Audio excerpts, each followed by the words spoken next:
41쪽에서 이어가겠습니다. 우리 몸에는 정신줄을 놓고 공황 상태로 빠져들지 않도록 스트레스 반응을 늦춰주는 몇 가지 브레이크 페달이 마련되어 있다. 그 중 하나가 해마다. 해마는 기억 중추의 역할을 하지만 기억을 만들어내기만 하는 것이 아니다. 정서적으로 과하게 반응하지 않도록 브레이크 역할도 한다. 해마는 스트레스 반응을 저지하기 때문에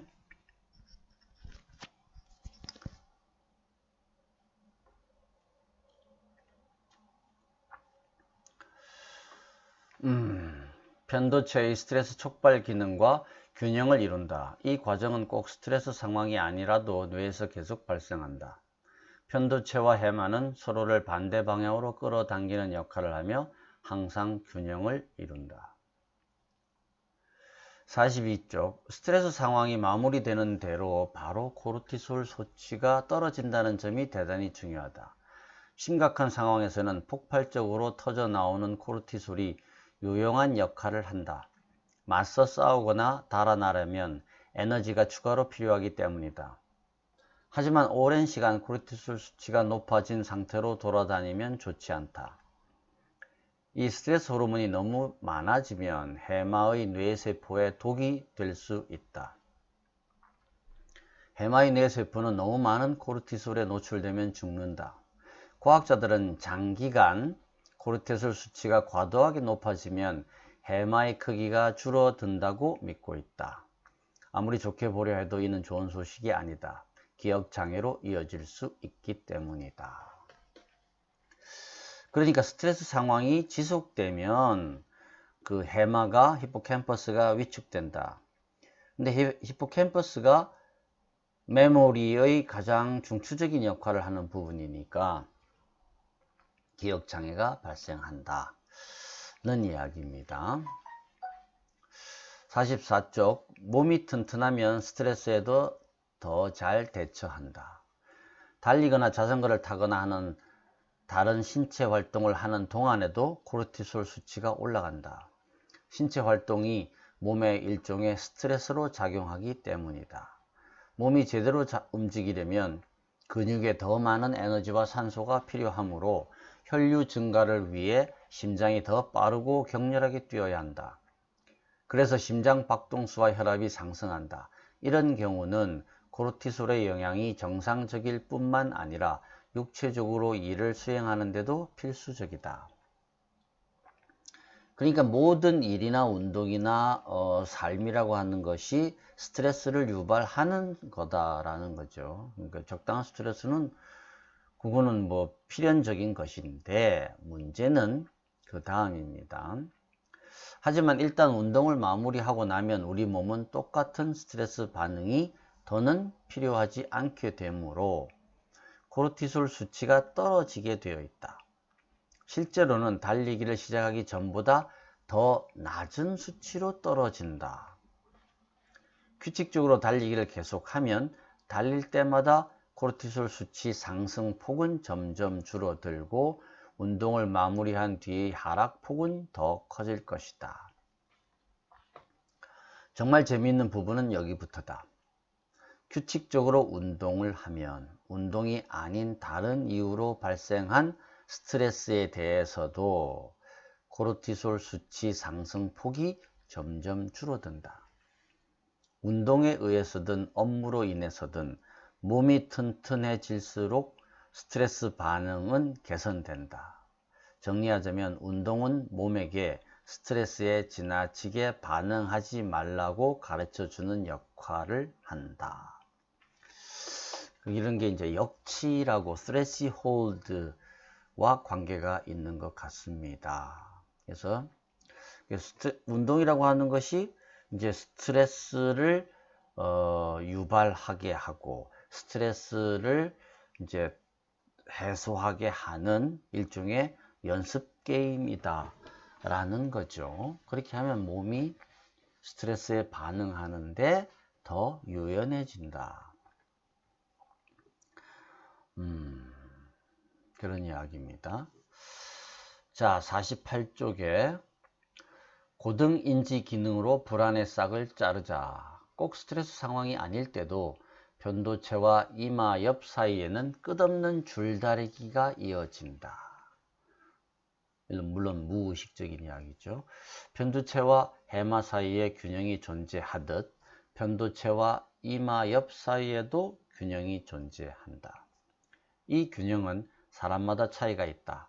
어떤 사람이 다른 사람보다 불안을 더 잘 느끼는 이유는 편도체가 두려워할 이유가 없는 상황에서 계속 두려움의 신호를 보내며 호들갑을 떨고 있는데 이마엽이 이 호들갑을 가라앉히지 못하기 때문이다. 그래서 이런 사람은 눈길이 닿는 곳마다 위협과 잠재적 재앙이 보이고 항상 불길한 예감과 스트레스에 휩싸인 채 살아간다. 그런 게 이제 일체 유심조라고 하는 게 이런 거죠. 이때 유심 마음이라고 하는 것이 모듈화 되어 있어서, 그죠? 그 로브, 옆으로 나눠져 있지 않습니까? 그래서 HPA 그 변연계 쪽에서의 일어나는 이러한 상황도 이마엽, 전두엽을 말합니다. 전두엽을 말하죠. 프리프론탈 에어리어가 그것을 이제 사령탑이 되어서 통제를 하게 된다는 거죠. 그런데 그것을 제대로 못하게 될 경우에는 이제 문제가 생기는 거죠. 그런 운동은 이마엽에 어떤 영향을 미치는가? 50쪽. 운동이 이마엽을 강화하는 원리는 무엇일까? 아주 여러 가지다.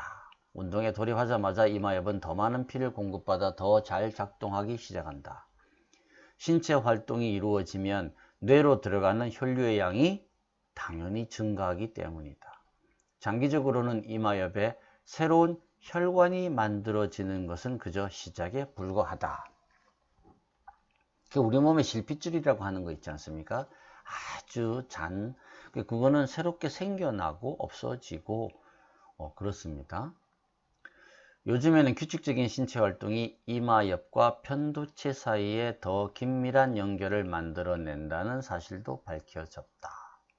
이로써 이마엽은 편도체를 더욱 효과적으로 통제할 수 있게 된다. 52쪽. 사실 스트레스와 불안을 해소하는 데는 알코올에 견줄 만한 물질이 거의 없다.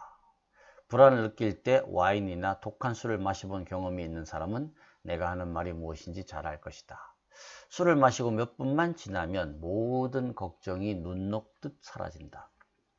알코올과 불안 완화제는 아주 비슷한 효과를 보인다. 불안 완화제는 사람에게 마른 주정, dry drink, 증후군을 야기한다. 이 둘의 공통 분모는 뇌에서 똑같은 시스템을 표적으로 삼는다는 것이다. 그 표적은 바로 가바다. 아까 가바 이야기가 나왔지 않습니까? 가바가 뇌에서의 그러한 활동을 억제하게 한다. 억제한다. 그죠? 얀테의 쉴드 이야기도 그 이야기였고. 자, 52쪽. 머릿속의 스트레스 소방관 가바. 즉, 감마 아미노 뷰티르산은 뇌를 차분하게 가라앉히는 소방관 역할을 해서 뇌세포가 자신의 활동을 억제할 수 있도록 돕는 아미노산이다. 일단 뇌의 활동이 차분히 가라앉으면 스트레스의 느낌도 함께 사라진다. 따라서 가바가 활성화되면 술을 마시거나 불안 완화제를 복용한 것처럼 신속하고 효과적으로 스트레스가 해소된다. 그러니까 술이라든지 그 드럭 같은 것은 후유증과 부작용이 있지만 운동은 그게 없다. 그 점이 이제 중요한 거죠. 가바가 좋은 점은 꼭 알코올이나 알약이 아니어도 활성화가 가능하다는 것이다. 몸의 움직임, 즉 운동을 통해서도 활성화된다. 걷기 운동으로도 어느 정도 효과는 볼 수 있지만 달리기나 자전거 타기를 할 때 최고의 결과를 얻을 수 있다. 요즘에는 지속적인 신체 활동이 가바의 활성을 높인다고 알려져 있다. 특히 대뇌 겉질 아래 자리 잡은 뇌 영역에서 가바 활성 수준이 올라간다. 스트레스 중에는 이들 뇌 영역에서 기원하는 것이 많다. 따라서 이 영역에서 가바 활성 수준이 증가한다는 것은 운동이 스트레스의 심장부를 직접 공략한다는 의미다. 스트레스 해부학. 이마엽과 편도체는 몇 가지 신경회로를 통해 물리적으로 연결되어 있다. 요즘에는 이 신경회로들이 정보를 더 잘 전달할수록 이마엽이 편도체의 제동장치처럼 작동해서 스트레스와 불안을 억제해 준다고 믿는다. 이 신경회로들은 스트레스와 불안의 진정한 해부학적 구조이자 이성적으로 생각하는 뇌와 파충류의 뇌를 물리적으로 연결해주는 존재라고 볼 수 있다. 불안과 스트레스의 강도는 신체 신경회로의 두께와 연관되어 있는 듯하다. 신경회로가 두꺼우면 뇌의 서로 다른 영역 사이에서 신호를 더 효과적으로 전달한다. 이는 이마엽이 편도체를 더욱 효과적으로 통제한다는 의미이기도 하다. 편도체와 이마엽 사이의 가장 중요한 신경회로 중 하나는 갈고리 다발이라는 4에서 5cm 정도 길이의 신경회로다. 흔히 범불안 장애로 알려진 증상으로 고통받는 사람을 검사해보면 갈고리 다발이 신호를 효율적으로 전달하지 못한다는 결과가 나온다. 이는 10중 8구 그들의 이마엽이 편도체의 브레이크 역할을 제대로 못해서 불안과 스트레스로 이어진다는 의미이다. 그래서 뇌의 각 부분들이 로브가 각 모듈화되어 있으면서 또 연결이 되어 있는데, 연결은 결국 신경회로, 전선, 뉴런으로 연결되어 있다는 건데, 문제는 그 뉴런, 신경회로를 싸고 있는 전선의 피복, 전기줄의 껍질에 해당하는 부분도 중요하다는 거죠. 그게 이제 두껍게 포장이 되어 있느냐 없느냐에 따라서 그 전달이나 통제가 억제가 잘 되느냐 안 되느냐가 달려 있다는 얘기고, 그러한 것에 물론 호르몬이라든지 이런 뇌에 발생하는 물질들 영향을 준다는 거죠. 54쪽의 유모신경세포. 대중과학 서적에서는 이 가바 세포를 유모신경세포, 네니 뉴런이라고 칭하기도 한다. 어린 뇌세포들을 달래는 임무를 수행한다는 의미다. 이 세포가 주변 환경에 미치는 진정 효과 덕분에 뇌 전체가 차분하게 가라앉는다. 운동하면 뇌에서 활성 수준을 효과적으로 억제해서 스트레스를 낮추는 유모신경세포가 더 많이 만들어지는 듯하다. 그래서 확실한 증거가 없지만 이제 그렇다고 확신을 하고 있는 겁니다. 자, 55쪽에 근육은 스트레스 치료 공장이다. 과학자들은 쥐를 유전적으로 조작해서 근육이 더 발달한 채 태어나게 해보았다. 그랬더니 이 쥐들은 스트레스에 거의 면역이 된 듯 했다. 밝은 불빛이나 큰 소음으로 불안하게 하려 해도 번번이 실패하고 말았다. 이 쥐들은 강철 같은 담력을 지닌 듯 했다.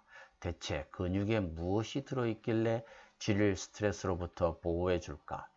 근육 속에는 스트레스에 의해 만들어지는 키누레닌이라는 대사산물을 중화하는 무언가가 들어있다. 스트레스 대사산물인 키누레닌은 뇌에 위험할 수 있지만 근육에 도움이 있으면 중화되어 뇌에 들어가지 않게 막을 수 있다. 그래서 우리가 이제 유산소 운동과 그 무산소 운동, 그러니까 근육 운동, 웨이트리프팅이라든지 바디빌딩이라든지 에어로빅 댄스 뭐 등등 이런 것들을 하라는 얘기죠. 그 두 개가 다 영향을 다 미친다는 거죠. 공조를 해서. 56. 우리는 왜 걱정할까? 우리 몸에 내장된 스트레스와 불안의 메커니즘은 생존 가능성을 높이기 위해 존재한다. 한편 오늘날의 사회는 인류 역사상 그 어느 때보다도 생존이 쉬워졌고 살기도 편해졌다. 우리 대부분은 이제 위험과 마주하지 않을까? 먹을 것이 모자라지 않을까? 잠잘 곳이 없을까? 걱정할 필요가 없다. 그런데도 현대인은 여전히 스트레스와 불안에 시달리니 참으로 모순이 아닐 수 없다. 지금쯤 모두 차분하고 평온한 모습으로 생활하고 있어야 당연한데 말이다. 대체 왜 그렇지 못한 것일까? 과거에서 그 해답을 찾을 수 있다. 사바나 초원 위에 살던 우리 선조들을 두 집단으로 나누어 생각해보자. 한 집단은 좋은 게 좋은 거라면 늘 한가롭게 발가락 사이에 떼나 벗기고 앉아 있으면서 모든 게 잘 풀릴 거라고 여긴다. 반면 한 집단은 항상 무언가 불만스럽고 걱정에 차 있다. 먹을 것은 충분히 있나? 날씨가 나빠지면 어쩌지? 사냥할 얼룩말이나 영양이 남아있지 않을지도 몰라. 나중에 곤란한 일이 생기지 않게 어서 나가서 먹을 거나 창고에 가득 채워두자. 둘 중 더 오래도록 살아남을 확률이 높은 집단은 어디일까? 나라면 당연히 걱정 많은 집단에 걸겠다. 우리가 불안과 스트레스를 느낀다는 사실은 미래를 대비해서 계획을 세울 때 큰 도움이 되어 왔고 생존 가능성을 높였다. 자연이 우리에게 심술궂은 장난을 쳐서 스트레스와 불안을 느끼는 것이 아니다. 우리 선조들이 빠르게 앞으로 나아갈 수 있게 해준 생존 메커니즘이다. 현대사회의 생활 방식에는 잘 맞지 않지만 좋든 싫든 이는 엄연히 우리 안에 존재한다.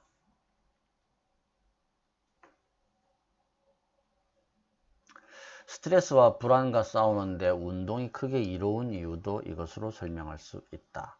먼 옛날에 신체 활동이 활발했다는 것은 먹이를 구하러 사냥을 나가거나 위험을 피해 달아났던 삶을 의미하기 때문이다. 바꿔 말하면 살아남기 위해 무언가 하고 있었다는 의미다. 따라서 러닝머신 위를 달리는 동안 우리 뇌는 이를 생존 가능성을 높여주는 활동으로 해석한다. 그래서 스트레스와 불안을 해소해 주는 것이다. 좀 더 철학적으로 해석하면 불안은 지능의 직접적인 결과물이라 주장할 수 있다. 미래를 계획하고 미래가 어떻게 펼쳐질지 생각하는 능력을 갖추면서 우리는 피하고 싶은 것들을 걱정할 수 있게 되었다.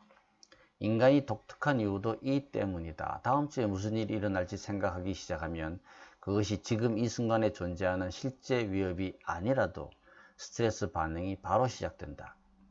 위험을 예측하는 능력이 있다는 것은 그 위험이 기정사실이 되기 전에 걱정하고 피할 방법을 계획할 수 있다는 의미다. 불안은 우리가 지능을 가진 대신 치르는 대가인 셈이다. 그렇죠. 우리가 이제 미래를 걱정한다. 불안에 쌓인다. 스트레스가 유발된다. 그러면 그것을 해결하기 위해서 움직여야 된다. 움직임 그 자체가 바로 그러한 불안을 해소하게 해주는 약이 된다는 것을 이제 과학적인 증거를 대면서 지금 논증을 하고 있는 겁니다. 자, 58쪽 불안을 여러 가지 측면에서 공략하자. 스트레스와 불안으로 고통받는 사람에게 운동이 그리도 좋은 이유가 이해되기 시작하는가? 운동은 여러 측면에서 문제를 공략할 수 있게 한다. 코르티솔 수치는 운동할 때마다 떨어지고 다음번엔 예전만큼 많이 올라가지도 않는다. 스트레스 반응의 브레이크 페달인 해마와 이마엽이 강화되고 연결이 좋아지니까 불안의 엔진인 편도체를 더욱 효율적으로 억제할 수 있게 된다. 유모신경세포가 많아지면서 뇌의 가바 브레이크 시스템이 더욱 강화되고 스트레스 물질을 중화하는 근육의 능력이 강화된다. 이 모든 현상은 동시에 일어난다. 자, 그러면 청소년의 불안 한번 보죠. 스트레스와 불안 때문에 정신과 치료를 받으러 오는 청소년의 수가 지난 몇 년 동안 꾸준히 증가 추세에 있다. 생물학적 관점에서 보면 청소년의 불안은 전혀 이상한 현상이 아니다. 이마엽과 앞이마엽을 비롯해서 스트레스와 불안을 억제해주는 뇌 영역은 제일 나중에 성숙한다. 그렇죠? 10대 때는 아직 완전히 발달한 상태가 아니다. 만일 만 25세가 될 때까지는 완전히 성숙이 이루어지지 않는다. 하지만 편도체처럼 스트레스를 만들어내는 뇌 영역은 만 17세면 완전히 발달해 있는 경우가 많다. 불안을 억제하는 영역이 제대로 작동하지 않는 상태에서 불안을 촉발하는 영역만 완전 풀 가동하고 있으니 10대 시절의 변덕스러운 기분과 욱하는 충동, 불안에 휩쓸리는 경향성 등은 놀랄 일이 아니다. 그게 이제 소위 우리가 이제 이성적 사고가 안 된다.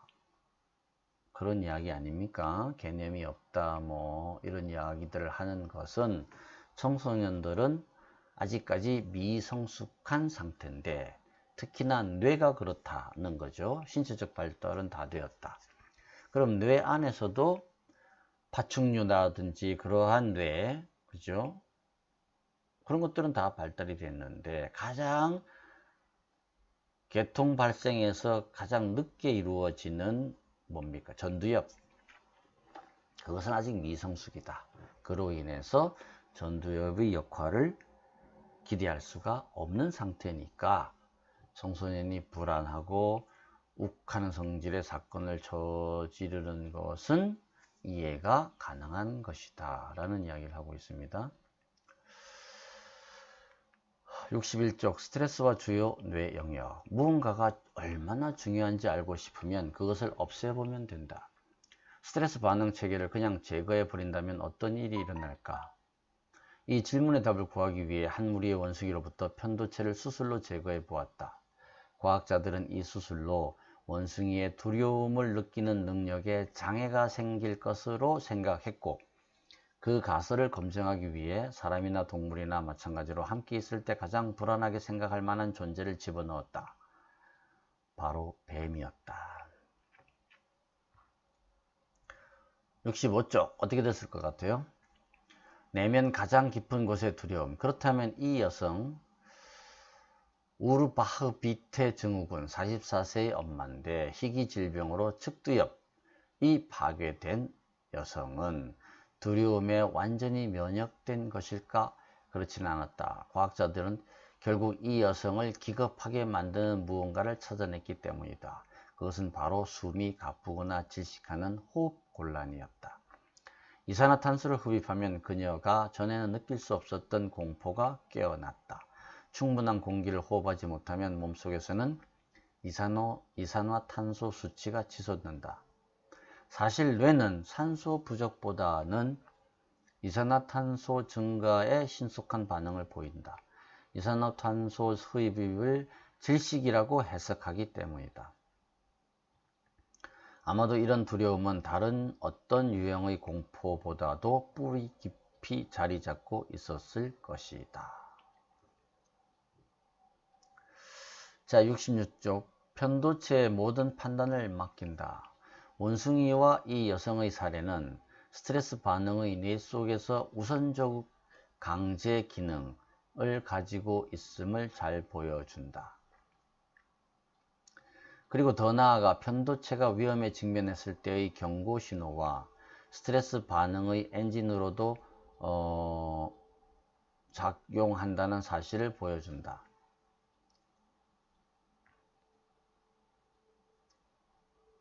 편도체는 대단히 강력해서 장기적인 결과를 생각할 여지를 남기지 않고 심장과 몸을 신속하게 행동 모드로 전환할 수 있다.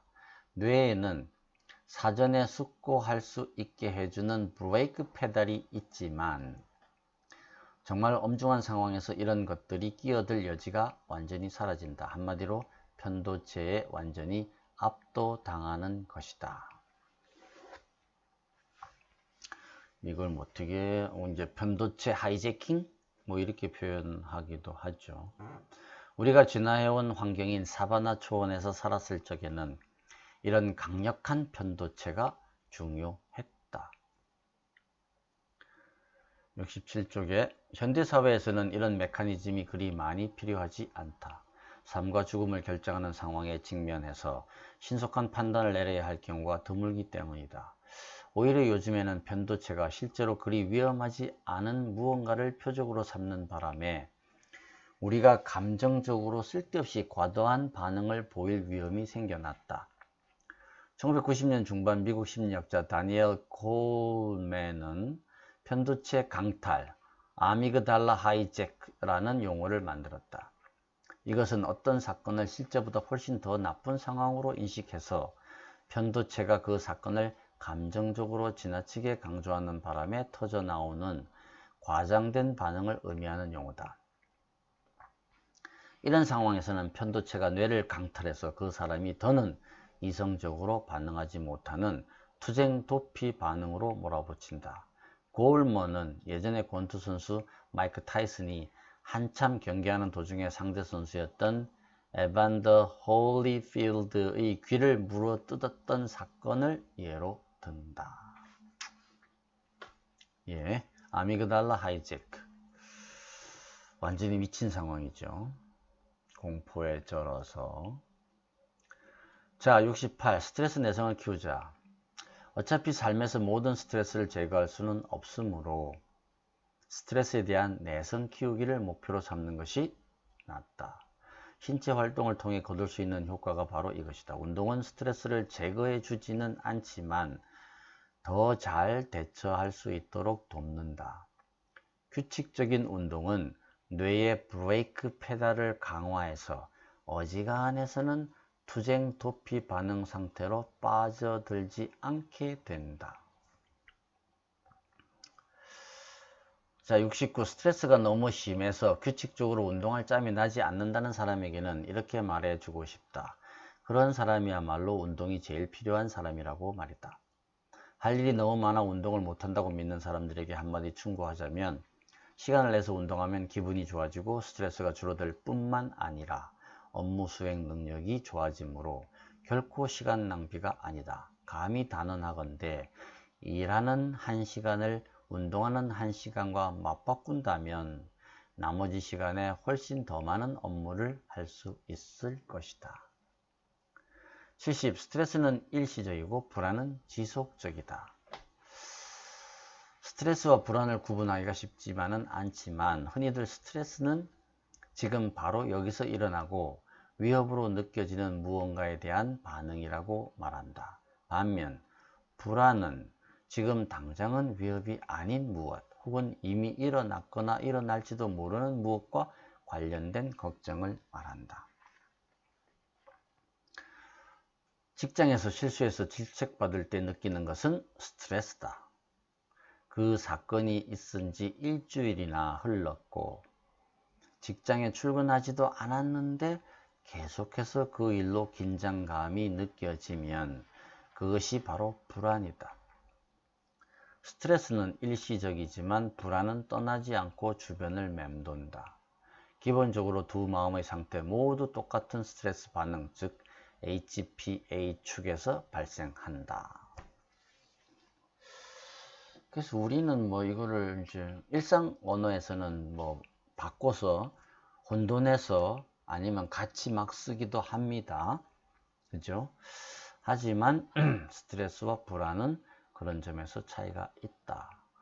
이제 공시적 일시적, 순간적 스트레스고, 불안은 이제 동시적, 지속적, 장기간적. 그 다음에 이제 그 원인이 불명한 상태. 그런 것들에 대한 것인데, 문제는 이제 이 불안이 더 큰 문제가 되겠죠. 불안에 시달리는 미국 학생들에게 걷기와 달리기를 시켰을 때도 이런 부분이 관찰되었다. 달리기 하는 학생들은 심장 박동수가 높아져도 더는 초조해하지 않았다.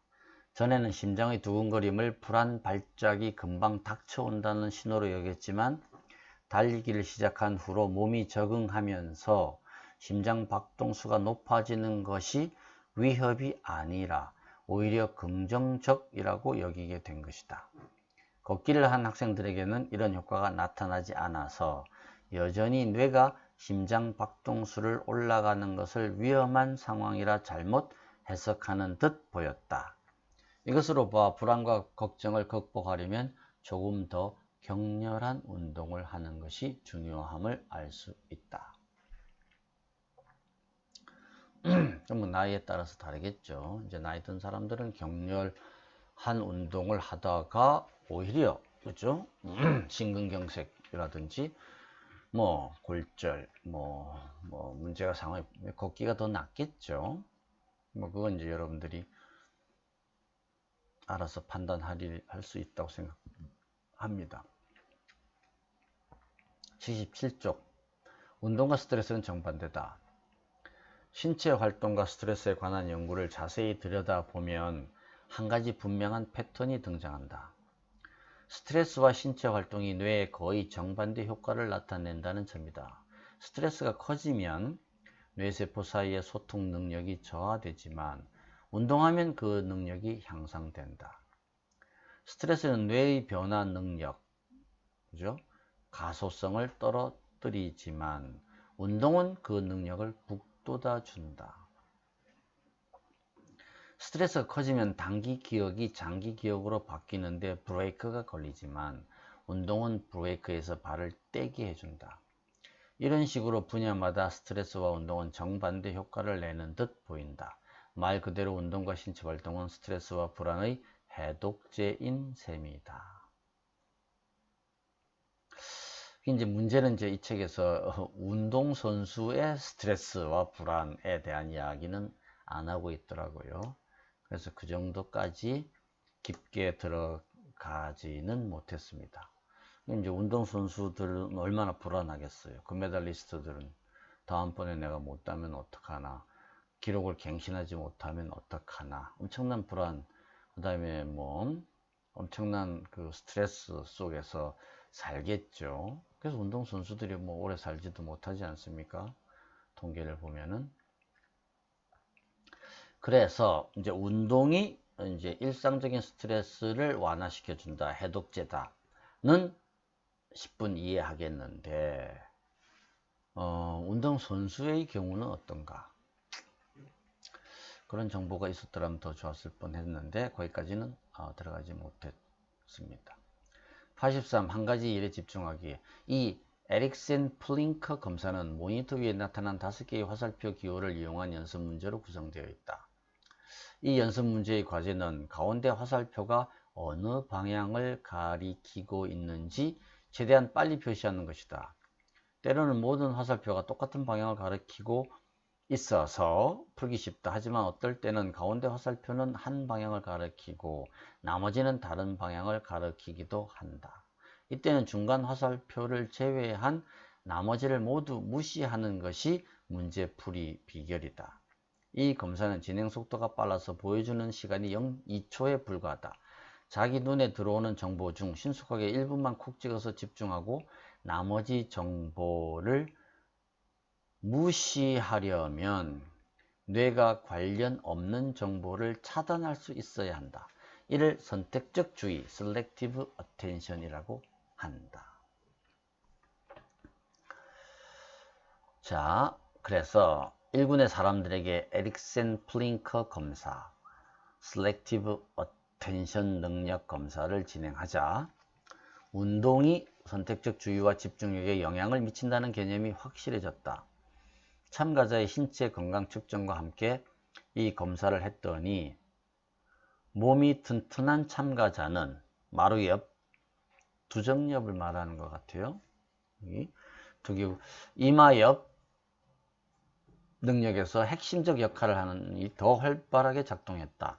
집중력이 중요한 뇌 영역의 활성 수준이 이 참가자 표변 집단에서 더 높게 나온 것이다. 86쪽 유행처럼 번지는 ADHD 2000년대로 접어들 즈음 타임지에서는 너무 많은 아동이 ADHD 약을 처방받고 있다고 경고하면서 우리는 아이들을 약에 취하게 만들고 있나? 라는 질문으로 논란을 일으켰다. 당시 미국의 모든 아동과 청소년 중 4에서 5% 정도가 ADHD로 진단받았다. 그로부터 15년 후인 지금에 와서 보면 이 수치도 시시해 보인다. 지금은 미국의 아동과 10대 청소년 중 ADHD로 진단받은 수를 12%, 즉 600만 명 이상으로 추정한다. 사실 우리 모두는 ADHD 스펙트럼 위에 어딘가에 있다. ADHD 진단은 집중력, 충동성, 과잉 행동 세 가지 영역에 문제가 있다는 가정을 바탕으로 이루어진다. ADHD 진단은 칼로 무 자르듯 확실하게 내릴 수 없다. 이 진단명은 일반적으로 사람들 사이에서 다양하게 나타나는 질적 특성을 다루기 때문에 ADHD 스펙트럼 위 어딘가에 자리 잡고 있고 어느 정도는 이 진단에 해당하는 특성을 나타낸다. 어떤 사람은 다른 사람보다 이런 특성이 더 두드러질 뿐이다. Everything is a matter of degree 라는 이야기입니다. 89쪽에 보상체계가 뇌의 엔진이다. 보상체계는 믿기 어려울 정도로 강력해서 우리를 특정 행동으로 밀어붙이는 엔진에 비유할 수 있다. 보상과 관련된 몇 가지 중요한 뇌 영역이 존재하지만 우리가 흔히 보상 중추, reward center 라고 하는 영역은 중격 의지 핵이다. 이는 뇌세포가 모여있는 완두콩 크기의 세포 집단으로 뇌 여기저기의 수많은 영역과 연결되어 있다. 우리는 이곳에서 좋은 기분으로 리워드를 받는다. 중격 의지 핵은 우리 행동을 이끈다. 뇌세포 사이에서 메신저로 활동하는 물질이 몇 가지 있는데 과학 용어로 이것을 신경 전달 물질, 뉴로트랜스미터 라고 한다. 그 중에서도 도파민이 제일 잘 알려져 있다. 맛있는 음식을 먹고 사람들과 어울리고 신체적으로 활발하게 움직이고 성행위를 하는 등의 행동은 중격 의지 핵에서 도파민 수치를 높인다. 도파민 수치가 치솟으면 긍정적인 느낌이 오기 때문에 그 행동을 반복하고 싶어진다. 뇌에서 우리가 그 활동에 참여하도록 밀어붙이기 때문이다. 뇌는 왜 우리가 먹고 사람들과 어울리고 신체 활동과 성행위를 하기 원할까? 그 대답은 간단하다. 진화적 관점에서 보면 그것이 생존 가능성을 높이고 유전자를 다음 세대로 전달해주는 행동들이기 때문이다. 그죠? 그러니까 진화론적인 메리트가 제일 중요한 거죠. 자, 90쪽. 그럼 운동을 하면 대체 왜 기분이 좋아질까? 아마도 우리 선조들이 달릴 때는 보통 사냥을 하거나 새로 정착할 장소를 찾기 위해서였기 때문일 것이다. 이런 행동은 생존 가능성을 높여주기 때문에 뇌에서 보상을 해준다.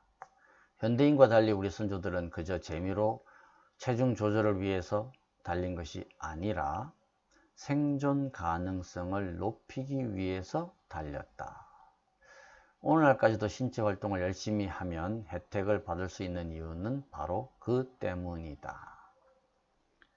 우리가 이제 persistent learner라고 얘기하지 않습니까? 마라톤을 할 수 있는 동물은 우리밖에 없지 않습니까? 우리가 말보다는 느리지만 말보다는 오래 달리죠, 인간이. 그게 왜 그래 됐을까? 그래서 runners high라고 하는 게 나오지 않습니까? 그죠? 그러니까 리워드를 받는 거죠. 그것이 너의 생존 가능성을 높여준다. 그죠? 뭐 일단은 위기로부터 탈출 혹은 먹이를 위한 헌팅, 곧 이제 우리가 먹을 게 생긴다는 기대. 그러니까 이제 뇌의 중핵 의지 핵에서 리워드를 받는 거죠. 어떻게? 도파민이 나옴으로써 러너즈 하이가 되는 거죠. 자, 보상 없이는 집중력도 없다. 집중력에 문제가 있는 사람은 생활 방식을 체계화하거나 일과를 분명하게 정해놓는 등 그에 대처할 다양한 전략을 학습해야 한다. 상황이 복잡해져도 그렇게 할 일이 정해져 있으면 산만해지는 것을 막는 완충제 역할을 해준다. ADHD 등 집중력에 큰 문제가 있는 사람은 일반적으로 보상이라 여겨질 만한 일을 접해도 중격 의지핵이 활성화되지 않는다는 사실이 밝혀졌다. 이런 사람들의 보상 중추를 활성화하려면 더 많은 자극이 필요한 것으로 보인다. 92쪽 보상 중추의 수용체가 너무 부족하다.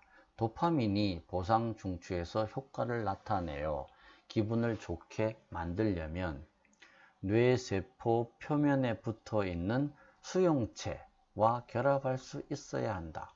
도파민이 이 수용체와 결합하면 뇌세포에서 우리를 즐겁게 만드는 반응이 시작된다. 하지만 도파민이 결합할 수용체가 존재하지 않으면 아무런 일도 일어나지 않으므로 결국 반응도 나타나지 않는다.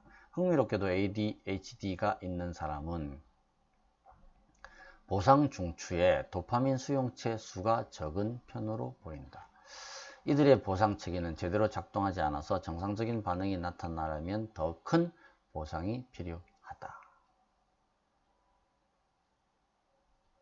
도파민이 나와도 소용이 없는 게 그 도파민을 받아들이는 또 그 수용체가 있어야지 된다는 거죠. 그래야지 착 결합이 되고 그때부터 이제 보상이 나타나는 거죠. 보상.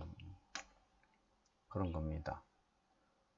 뭐 뭐든지죠. 소화도 그렇고 뭐 많은 것을 드릴 수가 없지요. 수용체. 또 유사 수용체도 있고 뭐 비슷한 놈들도 있고 뭐 굉장히 복잡한 상황입니다. 그것도. 95. 집중력과 주의. 예를 들어 플라톤은 언젠가 죽을 운명인 우리 육신에서 의식이 나올 리가 없다고 믿었다. 팔방미인이었던 레오나르도 다빈치는 의식이 뇌와 연결되었을 소지가 다분하다는 쪽으로 생각이 기울기는 했지만 의식이 뇌 속의 액체가 채워진 동공, 즉 뇌의 실 안에 자리 잡고 있을 것으로 생각했다. 철학자 르네 데카르트는 의식이 송과체 파이널 글랜드에 자리 잡고 있다고 주장했다. 송과체는 뇌 속의 작은 분비샘이다. 그죠? 송과선이라고도 하겠네. 지금은 수면과 각성을 조절하는 호르몬인 멜라토닌을 분비하는 기관으로 밝혀져 있다. 옛날은 이것이 의식, 코어, 핵심이다 그랬는데 지금은 이제 거기서 기껏 멜라토닌이 나온다. 그죠? 잠을 잘 자게 하는. 그들한테는 미안하지만 현대 신경과학 연구는 앞에서 언급한 천재들이 생각이 모두 틀렸음을 입증해냈다. 요즘에는 우리 의식이 뇌 속에 들어있고 뇌의 특정 위치에 자리 잡지는 않았다는 사실에 아무도 반박하지 않는다. 후각, 시각, 청각 등의 감각은 모두 특정 중추를 가지고 있지만 단독으로 존재하는 의식의 중추는 없다. 그 대신 대뇌 겉질의 수많은 영역이 고도의 네트워크를 구성하여 작동하는 것으로 보이며 의식은 시각 중추, 청각 중추 등 감각을 담당하는 중추와 아울러 이마엽과 측두엽 사이의 공동 작업의 결과로 나타나는 듯 하다. 96. 우리 뇌는 서로 다른 영역에서 유입된 정보들이 의식 속에 자리를 틀기 위해 미어터지게 경쟁하는 곳이다. 팔다리의 현재 위치가 어디인지, 실내가 따뜻한지 추운지, 통증이 느껴지는 곳은 없는지, 그리고 지금 현재 눈에 보이고 귀에 들리는 것이 무엇인지 등등 온갖 정보가 의식으로 파고들려고 한다. 우리 의식은 이 모두를 채로 걸러서 뇌가 집중할 정보는 무엇이고 중요하지 않는 것은 무엇인지를 결정한다.